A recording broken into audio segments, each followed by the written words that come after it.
दोन स्त्रिया जेव्हा आपापसात बोलतात तेव्हा त्या काहीच बोलत नाहीत, पण एक स्त्री जेव्हा समोर येऊन बोलते ना तेव्हा ती समस्त स्त्री जीवनाला प्रगट करत असते. ही ताकद स्त्रियांची. एक काळ तो होता आणि आताच्या या काळामध्ये प्रत्येक क्षेत्रामध्ये यांनी उत्तुंग भरारी घेतलेली आहे. म्हणजे आम्ही जेव्हा इथं आलो, बारकाईनं माझं ऑब्झर्वेशन जास्त असतं, आम्ही इथं आलो ना तेव्हा सगळा स्टाफ रस्त्यावर उभा होता आणि ज्या महिला स्टाफ आहे ना तो महिला स्टाफ पायऱ्यांवर उभा होता.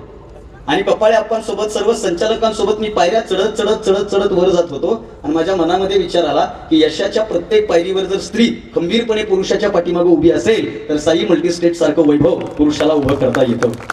आज प्रत्येक क्षेत्रामध्ये अगदी ऑटो रिक्षा चालकापासून पायलट पदापर्यंत आहेत, आरोग्य सेविकेपासून मेडिकल कॉलेजच्या डीन पदापर्यंत आहेत, ग्रामपंचायत सदस्यापासून ते राष्ट्रपती पदापर्यंत आहे. आणि घरातला मिक्सर दुरुस्त करणारी स्त्री आज चांद्रयान 3च्या यशस्वी मोहिमेमध्ये सुद्धा सहभागी झालेली आहे. याचं सर्वस्वी श्रेय जर मी कोणाला देईन तर पुण्याच्या भिडेवाड्यात मुलींची पहिली शाळा सुरू करणाऱ्या आद्य शिक्षिका क्रांतिज्योती सावित्रीबाई फुल्यांना. जर त्या नसत्या तर या माझ्या सावित्रीच्या लेखी मला दिसल्या नसत्या. म्हणून त्यांनाही या निमित्तानं नतमस्तक होतो. आरक्षणाचे जनक राजर्षी शाहू महाराज आणि ज्यांच्यामुळे मी बोलत फिरतो, ज्यांनी मला अभिव्यक्ती स्वातंत्र्य दिलं. खरं तर आल्यापासून बऱ्याच गप्पा आणि बऱ्याच राजकीय किस्से सुद्धा आदरणीय कदम साहेबांकडून मला ऐकायला मिळाले. कदम साहेबांनी ही सगळी भूमिका मला सांगितली. आता काँग्रेस पक्षाचे सन्माननीय सदस्य बोलून गेले.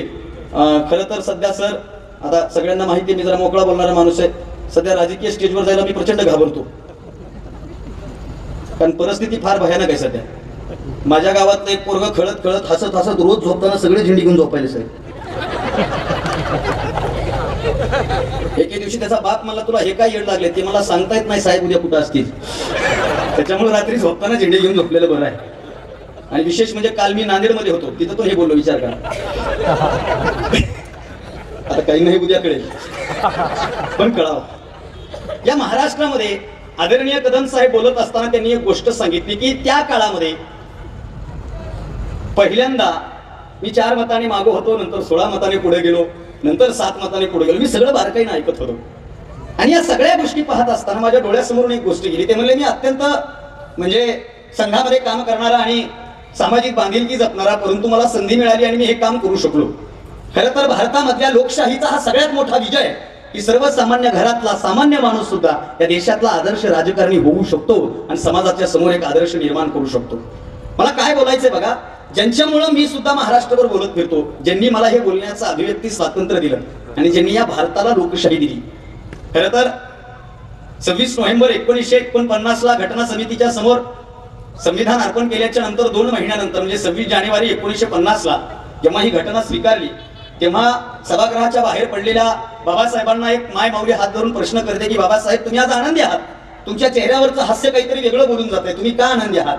आणि बाबासाहेब उत्तर देतात की माय, यानंतर या देशाचा राजा पुण्या राणीच्या पोटातून जन्माला आलेला नसेल तर मतदारांनी केलेल्या मतदानाच्या पेटीतून जन्माला आलेला असेल. असा लोकशाहीचा पुरस्कार करणारे बोधिसत्व डॉक्टर बाबासाहेब आंबेडकर इथपासून ज्या ज्या महामानवांनी, ज्या ज्या महामातांनी, ज्या ज्या युगपुरुषांनी तुमच्या माझ्या आयुष्याचं कल्याण व्हावं म्हणून स्वतःचं आयुष्य चंदनासारखं झिजवलं ना, त्या तमाम महामाता, त्या तमाम युगपुरुषांना मी अविनाश अशोक भारती तुम्हा सर्वांच्या जोरदार जोरदार जोरदार टाळ्यांच्या गजरात विनम्र अभिवादन करतो. आणि आज साई आदर्श मल्टीस्टेटच्या या 11व्या वर्धापन दिनानिमित्त जगूया आनंदाने या टायटल खाली प्रेरणादायी 16 वर्धापन दिनाचा, आपल्या माणसाच्या सन्मानाचा, ज्या ज्या मान्यवरांचा सन्मान झाला ते सर्व मान्यवर या कार्यक्रमाच्या निमित्तानं या कार्यक्रम प्रसंगी उपस्थित असणारे लोकप्रिय आमदार आणि साई संस्थांचे सन्माननीय माजी अध्यक्ष आदरणीय कदम साहेब, तत्पासून ते अगदी ज्यांच्याविषयी मी बैठकीमध्ये ऐकलं आणि साहेब मी तुम्हाला याच्यावर नंतर बोलेल, त्या गोष्टीसाठी मीही महाराष्ट्रभर काम करत फिरतोय, ज्यांनी एक वसा उचलला आणि पळून गेलेल्या किंवा अपहरण झालेल्या मुलींना परत आणण्याचं एक फार मोठं काम आपल्या भागामध्ये केलं, ते सन्माननीय श्री संजयजी ठेंगे साहेब. या कार्यक्रमाच्या निमित्तानं उपस्थित असणारे श्री बसवराजजी शिवपूजे साहेब, नामदेवरावजी पाटील, गणपतरावजी शिंदे, साईजी कोळसे, जयेश खरे आणि सर्व संचालक, या साई मल्टीस्टेटचे सर्व कर्मचारी आणि सर्वच ठेवीदार नागरिक, या सगळ्यांचं स्वागत करतो. आणि खरं तर मी आज फार भारावून गेलोय सर, कारण मी नगर सोडलं आणि नगरच्या पुढे आल्याच्या नंतर 2020 ला एकदा मी राहुरी विद्यापीठात आलो होतो आणि तेव्हापासून या भागाचं मला प्रचंड आकर्षण आहे, कारण मी बीड जिल्ह्यातून आलो. आणि आणखीन माझं वाक्य कळेल सध्या बँकेच्या बाबतीत बीड लय फॉर्म मध्ये त्या बीड मधून आलोय आणि बीड मधून इकडे येत असताना हा सगळा हिरवा परिसर, हे सगळं पाणीदार आणि हे सगळं हिरवा परिसर बघितल्याच्या नंतर, डोलणारी पिकं पाहिल्याच्या नंतर माझ्यासारख्या एका दुष्काळी भागातल्या भूमिहीन शेतकऱ्याच्या पोराला किती आनंद होतो हे तुम्ही समजू शकणार नाही. म्हणजे तुम्ही समोर बसलेले सगळे बागायतदार आहेत आणि मी मात्र भूमिहीन शेतकरी आहे. तुम्ही लई मन लावून ऐकताय तरी तुम्ही भूमिहीन शेतकरी स्वीकारता याचा आनंद आहे. मी भूमिहीन शेतकरी म्हणतोय. पहिली गोष्ट शेतकरी आणि तो भूमिहीन असं चित्र कधी पाहायला मिळत नाही, कारण शब्दातच भूमिहीन आहे. पण मी हे जबाबदारीनं बोलतोय, कारण माझ्या बापानं आयुष्यभर दुसऱ्याच्या शेतात साहेब सालानं सालगडी म्हणून काम केलंय आणि त्या सालगडी शेतकरी पोराचा हा बापाचा हा पोरगा आज तुमच्या समोर व्यक्त होतोय. इथं आल्याच्या नंतर मी पुन्हा एकदा, मला ताईंचं नाव माहित नाही, गायत्री ताई, यांच्यासाठी एकदा जोरदार परत टाळ्या वाजवा. त्याचं कारण असं आहे ताई, तुम्ही माझं एवढं कौतुक केलंय, एवढं कौतुक केलंय. मी आल्यापासून स्टेजवर बसल्यापासून दर 2 मिनिटाला ताई माझ्याबद्दल एवढं चांगलं बोलत होत्या. त्या माझ्याबद्दल बोलल्या की मला इतका आनंद होत होता, उगं मोकळं सांगतो तुम्हाला, इतक्या गुदगुल्या होत होत्या.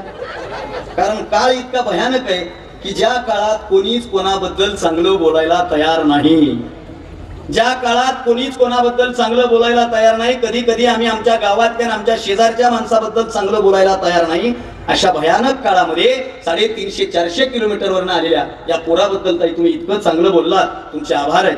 नाहीतर माझा अनुभव फार विचित्र आहे.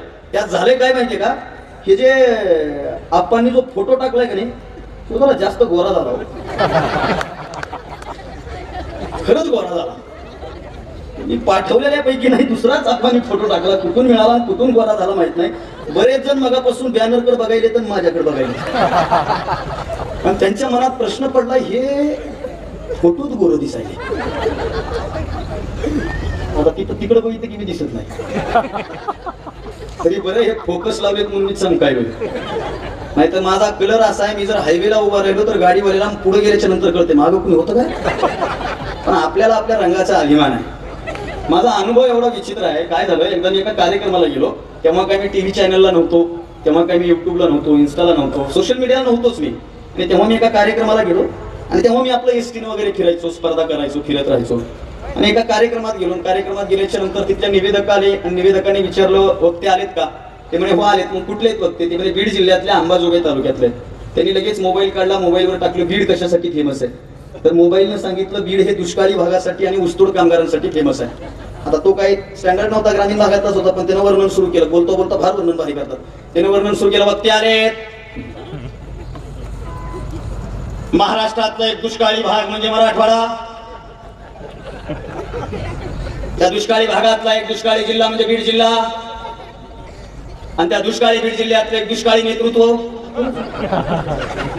मध्ये गेलं ते बोलून, मला कळच ना काय चाललं. बरं मी नवीन, मी आपलं शांत. दुष्काळी भागातल्या करपलेल्या काळ्या मातीतलं काळं सोनं म्हणतं मी हँगत झालो, कारण ते गेलं माझ्या रंगावर. पण त्याचे काही चूक नाही. पण मी इतका आनंदाने जगणारा माणूस आहे, इतका आनंदाने जगणारा माणूस आहे. मी माझ्या आयुष्यातल्या प्रत्येक निगेटिव्ह गोष्टीला पॉझिटिव्ह केले साहेब. मी भाषणाला उठतो म्हणलं काय हरकत नाही, आले 30% आले. मी माझ्या भाषणाला उठलो म्हणलं बरोबर आहे, दुष्काळी भागातून आलोय, पण तडतडणारी ऊन साहतो मराठवाडा, तरी फुलांचे गाणे गातो मराठवाडा. हे अरुण म्हात्रेंच्या ओळी ऐकवल्या. म्हणलं अभिमान आहे मला माझ्या रंगाचा, कारण माणसानं आपल्या गोष्टीचा अभिमान बाळगावा. म्हणलं माझ्या रंगाचा अभिमान आहे, कारण आमचा विठ्ठल काळा आहे, आमचे बुद्ध काळे आहेत, आमची माती काळी आहे, आमची माय काळी आहे, म्हणून आम्ही काळे. आणि काळा रंग निर्मितीचा रंग आहे. त्या व्याख्यानाची सुरुवात साई मल्टीस्टेटला शुभेच्छा करत देत असताना, काळा रंग निर्मितीचा रंग आहे. अगदी मोकळं बोलू का, आपण सगळे शेती मातीशी निगडीत असलेले लोक आहेत. आभाळ पांढरा असू द्या, पांढऱ्या आभाळाला बघून कोणालाच आनंद होत नाही साहेब. आणि एखादं चांगलं शिकलेलं पोरगं पांढऱ्या आभाळाला बघून म्हणलं ना, वा very beautiful, today's nature is very sweet, what is the climate. पांढरा आभाळ हे स्नॅप काढीपुरतं आणि इन्स्टाला स्टोरी ठेवण्यापुरतं बरं असतं, पण पांढऱ्या आभाळाला बघून कोणालाच आनंद होत नाही. पण पांढऱ्या आभाळात काळे ढग दाटून आले की आनंद झाल्याशिवाय राहत नाही. का? काळे ढग आले म्हणजे आता पाऊस येणार आणि माझ्या बाप्पाची काळी जमीन हिरवीगार होणार. हा आशावाद काळ्या रंगाच्या ठिकाणी. माझ्या लहानपणी एक गाणं होतं साहेब, मला फार ते गाणं म्हणजे असं ऐकलं की टेन्शन यायचं. गाणं असं होतं की गोरे रंग पिना इतना गुमान कर गोरा रंग तो दिन में ढल जाएगा. मला ते लहानपणी एवढं कळायचं नाही. मी म्हणलं आपल्यावर कसं काय गाणं नाही. नंतर 8 दिवसांनी मी हे गाणं ऐकलं, यशोमती मैया से पूछे नंद आला राधा क्यों गोरी मै क्यों काला. अरे म्हणलं हे काय आपल्याला प्रेरणा देणारं गाणं नाही. 15 दिवसानं रेडिओवर दुसरं गाणं ऐकलं मी, हम काले हुए तो क्या हुआ. माझी भाऊकी भरपूर आहे इथे. मला वाटलं मी एकटा पडतो की काय, पण अशी भावकी असली म्हणजे जरा बरं वाटतं. हळूच का होईना भावकी म्हणली दिलवाले, म्हणजे चला माझ्यापेक्षा समोर बसलेली आपली संख्या जास्त आहे याचा अभिमान आहे आपल्याला. आणि काळ्या रंगाबद्दल लोक चांगलं बोलतात. हो, गावात एखादं काळा पोरग असू द्या अख्खं गाव म्हणते काय दिसते इठ्ठलावानी, आणि एखादं लय पांढरा असू द्या काय म्हणते तुमचे तुम्हाला माहिती आहे. म्हणून काळा रंग निर्मितीचा रंग आहे. या व्याख्यानाचा आगाज आणि साई मल्टी स्टेटला शुभेच्छा देत असताना लोककवी वामनदादा कर्डकांच्या 4 ओळीमध्ये शुभेच्छा देतो. वामनदादा कर्डकांनी असं लिहिलं, काळ्या धरणी वरले काळे, काळ्या धरणी वरले काळे, काळाने विणलेले जाळे, करील काही काळे आता काळ्या करणी सवे, तुफानातले दिवे आम्ही हो, तुफानातले दिवे, तुफानातले दिवे आम्ही हो, तुफानातले दिवे. आणि दिवा व्हायचंय तर तुफानातला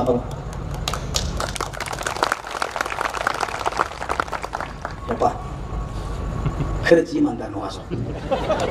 मिस कॉल हाणल्यावर टॉप टाइम संपलेलं कोण, मी लय इमानदार माणूस आहे. आम्हाला दुसरं काही लागत नाही. आणि आप्पांच्या नावानं ते साई मल्टी स्टेटच्या नावानं 200 कोटीचा आकडा आहे. पण तुमची टाळ्यांची दाद ही अविनाश भारतीची जायदाद आहे, जायदाद. बरं वाटतं जरा फ्रेश बसा, काय टेन्शन आहे तुम्हाला नाही असलं तर मला सांगा, जाता जाता गाडी तुम्ही फ्रेश बसा. लोक मला फ्रेश लागतात, पण लोक सगळीकडे फ्रेश असतात. कार्यक्रमात असं बसते जसं काय अख्ख्या राहुरीचं टेन्शन याच्यावर. तुम्हाला काय टेन्शन आहे का सांगा मला. मग फ्रेश बसायचं, आनंदी बसायचं. मला लोक आनंदी लागतात काय की माझा स्वभाव तसा आहे. नाही तर माझ्या ओळखीचे काही लोकच आहेत, आमच्या गावाकडलेच आहेत, इकडे नाही. तर मला जायचं व्यवस्थित, पण तुमच्या रस्त्याला गाडी जास्त पळवायची होती. रस्ता छानच आहे तुमचा. 350 किलोमीटर आलो काही वाटलं नाही. 40 किलोमीटर लेवल केली सगळी. असं तो काय आज विषय नाही. फ्रेश लागतात लोक. माझ्या ओळखीचे काही लोक आहेत साहेब, आमच्या गावाकडले ते 15 वर्ष झालं मी भेटतोय त्यांना. मला बोलायचा ना, मी 15 वर्षापासून भेटलं की त्यांना 2च प्रश्न विचारतो, राम राम. ते मला राम राम घालतात आणि त्यांना मी विचारतो काय चाललंय, आणि त्यांचं ठरलेलं उत्तर आहे आमचं काय चालायचं, जे काय ते तुमचं, आमचं काय देवाला ठुले तर राहायचे. आणि एक दिवस किती वर्ष झाली, 2 लाटा गेल्या. हे नाही गेले हे तसेच. कोरोना जवळ जवळ गेलं त्यांच्या, कोरोनानं मनातल्या मनात विचार केला ह्याला पॉझिटिव्ह करण्याचा अर्थ नाही, ते जन्मजात निगेटिव्ह, याला काय पॉझिटिव्ह करायचं. तसं नाही. चेहरा आनंदी पाहिजे. आनंदाने जगण्याचं तुम्हाला पहिलं सूत्र सांगून जातो. तुमच्या राहुरी या भागामध्ये बऱ्याचदा आलो, पण इथं पहिल्यांदा येऊन उभा राहून बोलतोय. खरं तर या मल्टीस्टेटच्या माध्यमातून गुंतवणूकदार जे आहेत त्यांची किती ठेव आहे काय मला काही माहित नाही. कोणाच्या नावाने किती प्रॉपर्टी आहे, किती जमीन आहे, किती पाणीदार आहे, कोणाच्या एफड्या किती, काही माहित नाही मला. पण समोर बसलेल्या माणसाची श्रीमंती, मी जबाबदारपूर्वक विधान करतो, समोर बसलेल्या माणसाची श्रीमंती हे बँकेमध्ये किती एफड्या आहेत याच्यापेक्षा मला वाटतं तुम्ही रस्त्यानं चालत असताना तुम्हाला पाहून समोरचा माणूस जर प्रसन्न होत असेल ना, तर जगातले सगळ्यात श्रीमंत माणूस तुम्ही आहात. नाहीतर तुम्ही रस्त्यानं चालत असताना समोरून येणारा जर रस्ता बदलत असेल तर तुम्ही त्याच्यावर गांभीर्याने विचार करणं काळाची गरज आहे. म्हणजे काही काही लोक असतात बघा, ते समोरून चलत आले तरी पोरं म्हणते ह्याला बघितलं की काम होत, त्याच्यामुळे लगेच युटर्न घेऊन पलीकडल्या गल्लीनं टाक. ते म्हणते लांब पडल, लांब नाही खड्ड्यात पडू दे, पण त्याचं तोंड बघायचं. असं नाही. माणूस किती आनंदी आहे हे त्याच्या चेहऱ्यावरून कळतं. म्हणून समोर बसलेल्या सगळ्या, आताच नाही या कार्यक्रमातच नाही, तुम्ही एनी टाइम फ्रेश असले पाहिजे. तुम्हाला बघितलं की समोर त्याला प्रसन्न वाटलं पाहिजे, आनंद वाटला पाहिजे. आम्ही महाराष्ट्रात तसे एवढे प्रसन्न लोक नसतात साहेब, एवढे प्रसन्न लोक कमी वेळा पाहायला मिळतात. आता मी वारकरी संप्रदायाचा पायी काही कीर्तनही करतो. कीर्तनामध्ये शक्यतो एवढे प्रसन्न लोक आम्हाला भेटतीलच अशी काही गॅरंटी नाही. नाही एवढे प्रसन्न एवढे मालदार पण नाही भेटत. हे पण लय मोठं आहे. आज सगळं इथं बसलेला प्रत्येक जण कोटीचा माणूस आहे, म्हणजे काय जोक आहे का. जाता जाता माझा विचार केला तर आणखी आनंद होईल मला. विनोदाचा भाग सोडा. तुमची प्रॉपर्टी पहिल्यांदा मोजायची, कारण ताईंनी आल्याबरोबर सांगितलं प्रत्येक जण कोणत्या ना कोणत्या गोष्टीमुळे दुःखी आहे. याच्या पलीकडे जाऊन बोलू का मी? आज प्रत्येक जण सुखी असेल, पण बाजूच्याचं सुख पाहून आज प्रत्येक माणूस दुःखी आहे, याचं मला जास्त वाईट वाटतंय. ते सुखी असू शकतात, पण ते समोरच्याला पाहून, त्याचा आनंद पाहून जर दुःखी होत असतील तर बिलकुल नाही.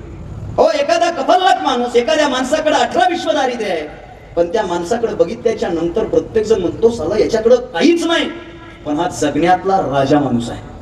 खरंच जीवन कसं जगायचं हे त्याला कळालं. आम्ही कशामुळे दुःखी आहोत? आमच्या गरजा बदलल्या, वर्तमानामध्ये तर आमच्या आनंदाच्या भूमिका सुद्धा बदलल्या. आपण सगळे आध्यात्मिक माणसं आहात. तुम्ही काय, मी काय? म्हणजे साधी गोष्ट सांगू का? जेव्हा जेव्हा आपल्याला दुःख होतं तेव्हा तेव्हा माझ्यासारखा आस्तिक माणूस पहिला मार्ग निवडतो मंदिरामध्ये जाऊन थोडंसं आराम करून, विश्रांती घेऊन, ध्यानधारणा करून, देवाच्या सानिध्यामध्ये राहून थोडं प्रसन्न व्हावं. आपण सगळेजण मंदिरात जातो, मंदिरात जाऊन आनंद प्राप्त करतो. मंदिरात गेल्यामुळे कुणी दुःखी झाला असा महाराष्ट्रात, भारतात मी माणूस पाहिला नाही साहेब. जो मंदिरात गेला आणि दुःखी झाला, मंदिरात गेला त्याला आनंद झाला, देवाकडून आनंदाची ठेवण घेऊन बाहेर निघाला आणि त्याच पायरीला, मंदिराच्या पायरीला शेजारच्याची नवी गाडी पूजेला आणली. मधून जेवढा आनंद घेऊन आला होता त्याला 2 न गुणलं, तेवढं दुःखी चेहरा घेऊन घरी आला. म्हणजे मला सांगायचंय काय, आम्ही दुसऱ्याच्या सुखामुळे आनंदी नाही. आम्ही स्वतःचं सुख भोगण्यापेक्षा दुसऱ्याच्या सुखासोबत आमची तुलना करत बसलोय, म्हणून आम्हाला कुठंतरी आनंदाची कमतरता भासते आहे. पहिली विनंती मी तुम्हाला सांगतो, जी गोष्ट तुमच्या जवळ आहे ना ती गोष्ट सर्वोत्तम आहे हा विचार करून जगायला सुरुवात करा. जगातली सगळ्यात आनंदी प्राणी तुम्ही. जी माझ्याकडे गोष्ट आहे ना ती सर्वोत्तम आहे, माझ्याकडे आहे ती सर्वोत्तम आहे, पण ती त्याच्याकडे कसं काय, हा एक विचार. दुसरी एक गोष्ट ताईंनी सांगितली, आम्ही आज मनमुराद हसणार आहे. हसलं पाहिजे. ताईंनी सोशल मीडियाची गोष्ट सांगितली. सोशल मीडियानं तर एवढी मोठी भानगड केली, आमचं हसणं संपलं, आमचं रडणं काही नाही, काहीतरी चिठ्ठी आहे ती घेऊन चालली तिथं, इकडे ही एक स्वभाव आहे. समोर काही चालत असू, बाजूला काय चाललंय याच्यात इंटरेस्ट आहे. मला माहिती ना, आता समोर बसलेले मी इकडे काय सांगते, काय राहिलं असं, काय असेल, त्यामुळे इकडे पा. उद्या मी गेल्यास म्हणताल कोण्या गावाचं होतं पाकरून, त्यापेक्षा आता समोर आहे ना, समोर. मला सांगायचंय काय, आम्ही सोशल मीडियाच्या बाबतीत ताई तुम्ही बोललात तसं, खरं तर सोशल मीडिया चांगलं माध्यम आहे, पत्रकार बांधव इथे उपस्थित आहे, पण त्याचा उपयोग कसा करायचा हे आपल्यावर डिपेंड आहे. मी तर सोशल मीडियाला वरदान मानतो साहेब, कारण एका सालगड्याच्या घरामध्ये 18 विश्व दारिद्र्यामध्ये जगणारा मी पोरगा, व्हॉट्सअपला, इन्स्टाला आणि युट्यूबला माझी एक भाषणाची व्हिडिओ क्लिप व्हायरल झाली आणि पोराचं करिअर सेट झालं. हे सोशल मीडियाचं माझ्यासाठी असलेला सगळ्यात मोठा फायदा. मी रोज मोबाईलच्या पाया पडतो बरं, रोज. करिअर सेट केलं ना, फक्त आपण वापर कसा करायचा आपल्यावर डिपेंड आहे. म्हणजे तुम्ही जर बाजारात गेला तर बाजारात जाऊन दुकानाला जर घराला लावायला एखादं कुलूप विकत घेतलं, कुलूप कळतं ना, कुलूप जर विकत घेतलं तर त्या एका कुलपाला 2 चाव्या भेटतात, 2 चाव्या. बारकाईने बघा, आता जरा रूम पार्टनर वाढले म्हणून 4 आल्या. एका कुलपाला 2 चाव्या असतात. कधीतरी प्रश्न पडायला हवा, यातली उघडायची कोणती आणि लावायची कोणती. 2 चाव्या आहेत ना, कुलूप एकच आहे, चाव्या 2 आहेत. तुम्ही जर दुकानदाराला विचारलं, दादा याच्यातली उघडायची चावी कोणती, लावायची चावी कोणती, तर तो दुकानदार तुम्हाला उत्तर देणार नाही. उत्तर तुमच्या जवळच आहे. एकाच चावीनं कुलूप उघडताही येतं आणि एकाच चावीनं कुलूप लावताही येतं. फक्त ती चावी फिरवण्याची दिशा आपल्याला कळाली पाहिजे. लक्षात ठेवा, या सोशल मीडियामुळे आपण आनंदी राहू शकतो आणि दुःखीही राहू शकतो. याचा वापर कसा करायचा याची दिशा आपल्याला कळायला हवी. पण वर्तमानामध्ये सगळं बदललंय. ताई म्हणल्या ना की लहान्या पोरांपासून मोठ्या माणसापर्यंत सगळेजण आज सोशल मीडियावर बसतात. खरंय ताई, खरंय. अगोदर आज्याकडून नातू शिकायचा, आता नातवाकडून आजा शिकायला आहे. फेसबुक कसं चालवायचं आणि इंस्टाला अकाउंट कसं उघडायचं. एका आज्यानं उघडले जुनी नावं टाकायला रुक्मिणबाई. आता त्याला कुठं भेटणार आहे त्याच्यावर? रुक्मिणबाईकडे पाहिजे तर फेसबुक, पण तरी सर्च करतोय, ते मला ते तिच्या पोराचं बघ, त्यानं मात्र तिला फोटो टाकला असेल, बघू दे. म्हणजे अगोदर काय होतं ना आता काय होतं. याचा दुसरा काय, व्हॉट्सअप ग्रुपची फार मजा आहे साहेब. व्हॉट्सअप ग्रुपची म्हणजे आमचा आनंद किती हरवलाय बघा. व्हॉट्सअपला ते स्माइली आहेत, स्माइली मेसेंजर मध्ये स्माइली. किती मोठा आनंद झाला ना, त्या आनंदाची स्माइली आहे, दुःखाची स्माइली आहे, सर्दी झाली तर त्याची बी आहे, आश्चर्यचकित प्रत्येक गोष्टी ती स्माइली आहे. ती प्रत्येक स्माइली व्हायरल करतात. बरं काही काही तर एवढे हुशार आहेत, त्यांना ग्रुपवर काय चालू आहे काही कळत नाही. आमच्या गावात त्या एका ग्रुपवर एका जणाचा वाढदिवस होता आणि एक जण गेलो होतो. दोन्ही पोस्टवर पडल्या होत्या, त्याने काहीच बघितलं नाही. जे गेलंय त्याला हॅपी बर्थडे म्हणलं, म्हणजे हाय त्याला म्हणलं भावपूर्ण श्रद्धांजली. आणि पुन्हा नातवाला म्हणजे डिलीट कर, चुकून झाले डिलीट कर. म्हणजे मला सांगायचंय काय, साध्या साध्या गोष्टी. आमचा आनंद छोट्या छोट्या गोष्टीमधून हरवत चालला. या महिला मंडळ इथं बसलाय. महिला मंडळाचा अगोदर फक्त बचत गट होता, आता व्हॉट्सअप ग्रुप आहे. व्हॉट्सअप ग्रुप आहे, व्हॉट्सअप ग्रुपवर बोलताय, सगळं चांगलं आहे. पण कधीतरी विचार करा, अगोदरचं बोलणं आणि आत्ताचं बोलणं त्या पद्धतीने राहिलंय का? त्या पद्धतीने राहिलं नाही. बऱ्याच बारक्या बारक्या गोष्टी आमच्या बदलल्या, बऱ्याच बारक्या बारक्या गोष्टी. म्हणून आनंद शोधायचा आहे ना. ताई म्हणल्या हसत नाहीत लोक, हसत नाहीत, हसू येतंय तरी हसत नाहीत. म्हणजे किती मोठा जोक झाला तर लोकांचं हसणं किती माहिती का? आपले काय दाते पडले, अरे कवळी घे कधी पण आज भाऊ हसतच नाही तो. लोक हसला पाहिजे, मनमुराद हसलं. आणि जी लोक अशी मोकळे हसत नाहीत ना, सकाळी ते गार्डन मध्ये हसतात. समोर एक जण असते पुढे. एके दिवशी मी मॉर्निंग वॉकला गेलो, मी हँग झालो. त्याला हसू येत होतं, पण ते हसलं पाहिजे, पण आजच्या ठिकाणी हसा. माझी आजी मला सांगायची, छोट्या छोट्या गोष्टीत अगोदर मूळ मंत्र होते साहेब. माझी आजी मला सांगायची की जो हो काही हो, इतकं हसलं पाहिजे माणसानं. मोकळं सांगू का, आपण असं हसलं पाहिजे की आपलं हसणं बघून बाजूचं हसलं पाहिजे, त्याला हसणं म्हणतात. लोक हसत नाहीत. आणि किती मोठं दुःख होऊ द्या, किती मोठं, लोक किती रडतात माहिती का? वाईट. एका जणाच्या डोळ्याला पाणीची ना, त्यानं तंबाखू चुळी मग बोटासाठी दिली. हुशार प्राणी. काही काही गोष्टीच भारी असतात. तुमच्या भागामध्ये इकडं आले का नाही माहित नाही, पण ते स्मशानात भाषणाची पद्धत आली का इकडं? ते मला लय आवडते. समोर तिकडं सरण जळलेलं असतं, इकडं भाषण. आज या ठिकाणी आपल्या गावचे नाव वाचायचं. यांचे दुःखी निधन झालेलं आहे. आता निधन दुःखदच असताना कुणी म्हणतं आमच्या इथं साईबाबाच्या कृपेने गेलं, म्हणतं का कुणी?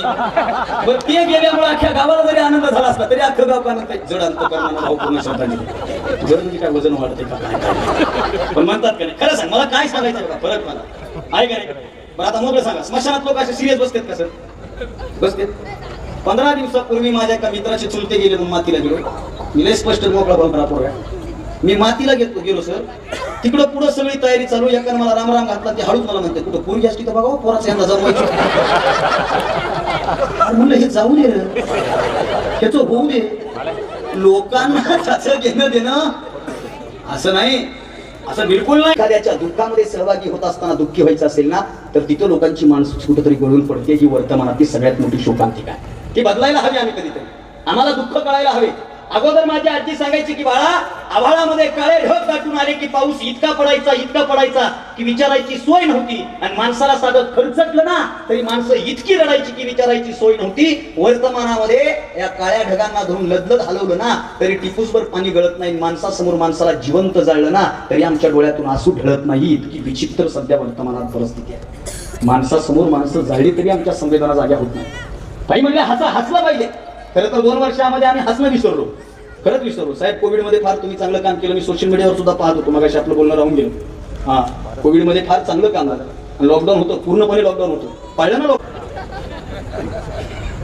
माझ्या शेजारचा माणूस गरीब बायको सोबत म्हणला, लोक ऐकतच नाही का, घराच्या बाहेर पडतात.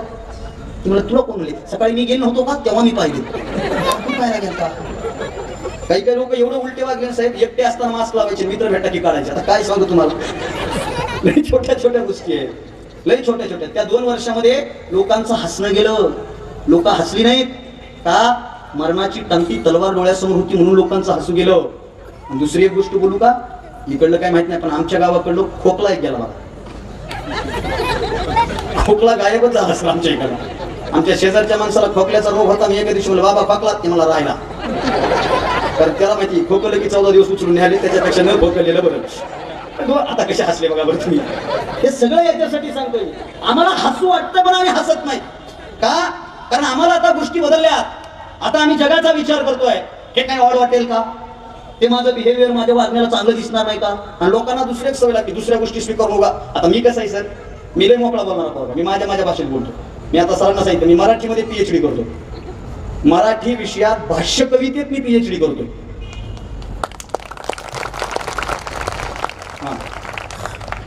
पण तरी मी माझ्या भाषेत बोलतो.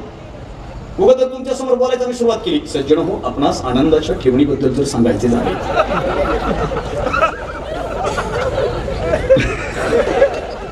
बिलकुल नाही. आम्ही कशामुळे दुःखी आहेत? आम्ही काही गोष्टी फक्त उसण्या घेतोय, उसण्या. पण मी माझ्या भाषेत बोलतो, ज्याला जमतं त्याने त्याच्या शिकतं. पण मी माझ्या भाषेत बोलतो, माझी जी भाषा आहे. आणि आपण आपल्या भाषेत बोलावं.